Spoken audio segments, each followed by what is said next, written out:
जय हिंद स्टूडेंट। देखिए ईडीएम और फ्रेज का ये क्लास नंबर 10 है और ये 10 क्लास होने के बाद आपको 10 ये ईडीएम्स की वीडियो मिल गई और साथ ही साथ 10 वन वर्ड की जो हमने कराया था। तो आपने वन वर्ड वाला नहीं देखा होगा तो ज़रूर देख लीजिएगा। अब 10 कंप्लीट हो गए तो वन वर्ड में कम से कम हम 5 एक वीडियो में बताते थे तो 50 वो, और करीब करीब इसमें तो हम 6 7 8 8 कभी कभी बता देते हैं या जनरली 7 तक बताते हैं। तो लगभग आपका ये भी 70 80 के आसपास हो गया।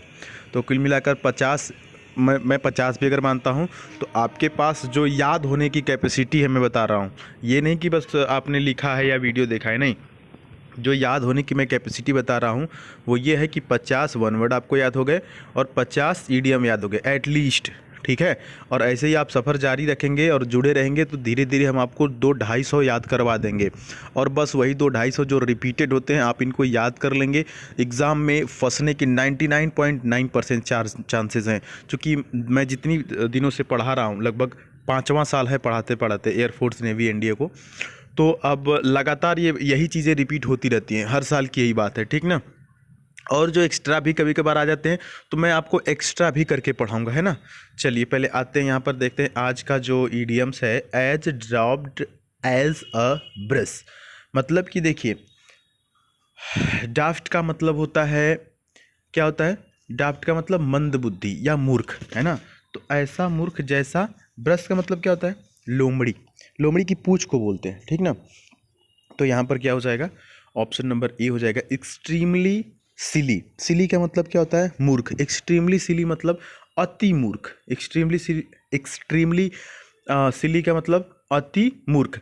अच्छा देखिए, एक वेरी मच होता है मतलब बहुत ज़्यादा, मतलब वेरी मच मतलब बहुत ज़्यादा, अत्यधिक। लेकिन एक्सट्रीमली, याद रखेंगे कि एक्सट्रीमली शब्द का प्रयोग हमेशा नेगेटिव सेंस में किया जाता है, ठीक है। जैसे चाय बहुत गर्म है तो उसको एक्सट्रीमली हॉट बोल सकते हैं, मतलब इतना गर्म है कि पी नहीं सकते। एक तो होता है कि ठीक है भाई चाय हॉट है मतलब गर्म है, ठीक है चलो गर्म है पी सकते हैं, गर्म ही चाय पिया जाता है, ठीक ना। लेकिन अगर एक्सट्रीमली हॉट आप बोल रहे हैं या कोई आपके सामने बोल रहा है तो ये समझिए कि भाई इतना ये गर्म है कि पिया नहीं जा सकता, ठीक है।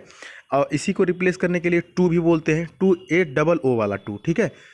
The tea is too hot, the tea is too hot मतलब कि चाय इतना गर्म है, मतलब बहुत ज़्यादा गर्म है कि पी नहीं सकते, ठीक है। तो दोनों बात समझ में आ गई। तो ये मैंने एक्स्ट्रा आपको बताया, लेकिन बात ईडियम्स की करते हैं तो एक्सट्रीमली सिल is right here. Okay, next option की तरफ बढ़ते हैं। अब देखिए पार्ट एंड पार्सल, क्या लिखा हुआ है, पार्ट एंड पार्सल। एक चीज़ देखिए, ये आर का प्रोनाउंसिएशन नहीं करते हैं ना, पार्ट एंड पार्सल। तो इसका मतलब क्या होता है, यहाँ पर ऑप्शन नंबर सी हो जाएगा इम्पोर्टेंट पार्ट। याद कैसे करेंगे, देखिए पार्सल मतलब क्या होता है, जहाँ तक आपको पता है, जैसे क्या होता है ना कि होटल वगैरह में अगर जब खाना खाते हैं तो जो खाना बच जाता है तो हम कहते हैं कि भैया इसको पार्सल कर दीजिए, समझ रहे हैं। तो जब हम पार्सल करने के लिए बोलते हैं तो इसका मतलब ये है कि वो चीज़ क्या है, बहुत ही इम्पोर्टेंट है, किसी भी चीज़ के का बहुत इंपॉर्टेंट हिस्सा होता है, उसी को ना पार्सल करते हैं। तो ऐसे याद कर लेंगे, पार्ट एंड पार्सल मतलब वेरी इंपॉर्टेंट पार्ट, मतलब बहुत ही महत्वपूर्ण हिस्सा। क्लियर, आगे बढ़ते हैं। अगला देखिए पॉइंट ब्लैंक है, पॉइंट ब्लैंक। इसमें कुछ ऐसे भी आपको मिल रहे हैं जो कि पहली बार ही देख रहे होंगे ना, तो ये याद रखिए कि छोटे छोटे फ्रेज हैं, आते हैं एग्जाम में तो कंफ्यूज करते हैं। जैसे कि इडियम एंड फ्रेज है ना, तो ये छोटे छोटे जो दो शब्द होते हैं ना, ये फ्रेज वगैरह होते हैं, इनका एग्जैक्टली मीनिंग कुछ और ही निकल के आता है। पॉइंट ब्लैंक का मतलब यहाँ पर है वेरी डेफिनेट एंड डायरेक्ट। मतलब क्या हुआ सर, इसका मतलब हुआ ना कि बहुत ही निश्चित और प्रत्यक्ष, पॉइंट ब्लैंक। क्लियर, अब समझ में आया, जैसे ये है पूरा, अब इसमें छोटा सा पॉइंट है तो क्या है, बहुत ही डेफिनिट है, निश्चित है, ठीक है, डायरेक्ट है, चूँकि पॉइंट ब्लैंक। क्लियर, अ कट एबव, अब इसको कैसे याद करेंगे, कट एबव। कट एबव का मतलब क्या होता है सर, कट एबव मतलब, कट मतलब काटना, एबव मतलब ऊपर। तो यहाँ पर ऑप्शन नंबर ए हो जाएगा rather superior to. Rather superior to मतलब किसी चीज़ से बेहतर।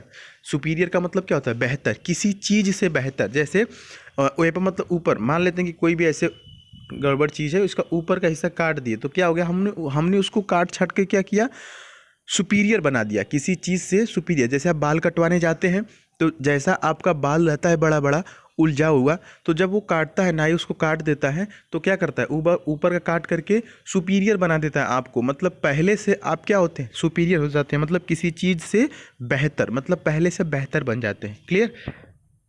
अच्छा, अगला देखिए आपके सामने है to cut corners. To cut corners का मतलब क्या होता है सर? देखिए ये बहुत इंपॉर्टेंट है और याद करने में आसान भी होगा। कट कॉर्नर का मतलब होता है डियर स्टूडेंट, यहाँ पर ऑप्शन नंबर सी, यानी कि टू टेक शॉर्टकट्स। अब इसको कैसे याद करेंगे सर? जैसे मान लेते हैं कि ये क्या है, ये एक वर्ग है ना, ठीक है। अब इसके कॉर्नर्स को आप कट कर देते हैं, है ना। बात समझिएगा, जैसे आप इस पॉइंट पर हैं, इस पॉइंट पर हैं, ठीक, और आपको जाना है इस पॉइंट पर, तो एक तो रास्ता ये है कि आप ऐसे जाएंगे, और आपने जब इसको कॉर्नर को कट कर दिया यहाँ से, फिर ऐसे शॉर्टकट ले लिया आपने, ठीक है। तो वही है टू टेक शॉर्टकट। कॉर्नर्स को कट करना मतलब शॉर्टकट लेना। शॉर्टकट समझ रहे हैं, शॉर्टकट लेना। एक बार फिर से समझा देते हैं, आपको समझ में आ गया होगा तो अच्छी बात है, नहीं तो फिर से एक बार समझ लीजिए, है ना। टू कट कॉर्नर्स का मतलब, जैसे कि ये एक जगह है, ठीक, आप यहाँ पर हैं पॉइंट ए पर, और आपको जाना है पॉइंट बी पर, बी के पास जाना, ठीक।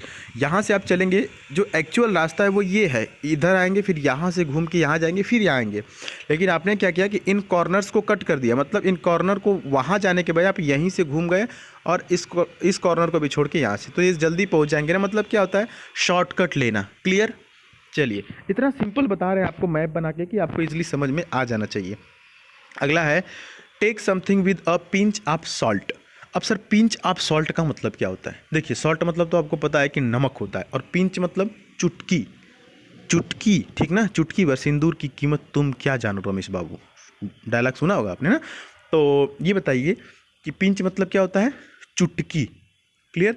अच्छा, सिंदूर की इंग्लिश क्या होती है कोई ऐसा बच्चा जिसको सिंदूर की अंग्रेजी पता है ना। जनरली पूछ लिया जाता है कि सिंदूर की इंग्लिश बताओ, तो जिस भी बहादुर को पता होगा कमेंट बॉक्स में कमेंट ज़रूर करेगा, ठीक है। अगर उसका कमेंट सही होगा तो मैं उसको पिन भी कर दूंगा। ओके, चलिए। तो पिंच ऑफ सॉल्ट का मतलब क्या होता है? चुटकी भर नमक। टेक समथिंग, किसी चीज़ को क्या करना? चुटकी भर नमक की तरह लेना।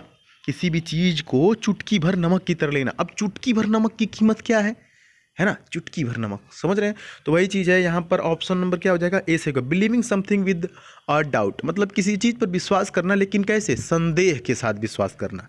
जैसे मान लीजिए कि आपका कोई ऐसा मित्र है जो बार बार झूठ बोलता है, कुछ कहेगा, बात सही भी रहेगी, तभी भी आप कहेंगे हाँ चलो ठीक है, आपने कहा तो सही होगा।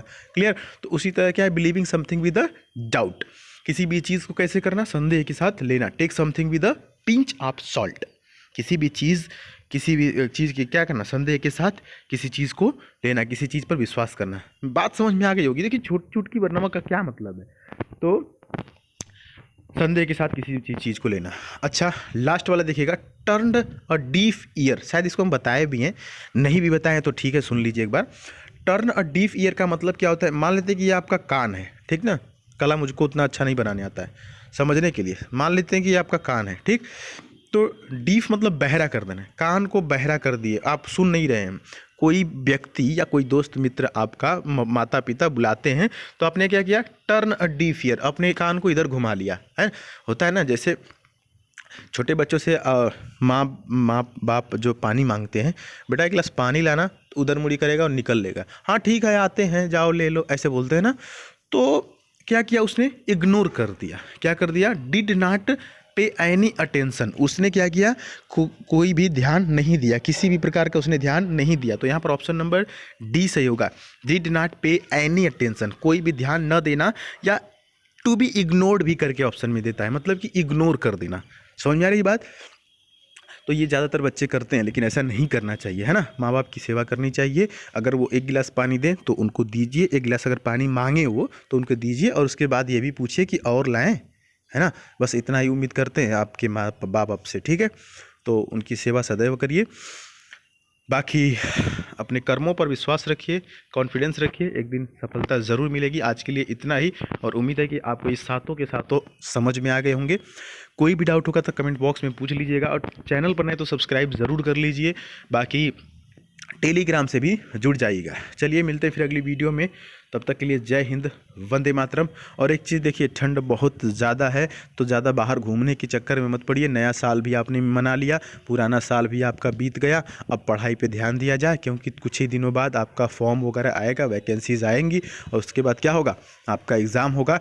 2 महीने का 3 महीने का आपको वक्त मिलता है, तो अभी से आप लगे रहेंगे तो वक्त रहते खुद को तैयार कर पाएंगे। ठीक है, जब वक्त रहते आप खुद को तैयार कर लेते हैं तो कॉन्फिडेंस आता है और प्रेशर कम से कम रहता है आपके ऊपर। क्लियर?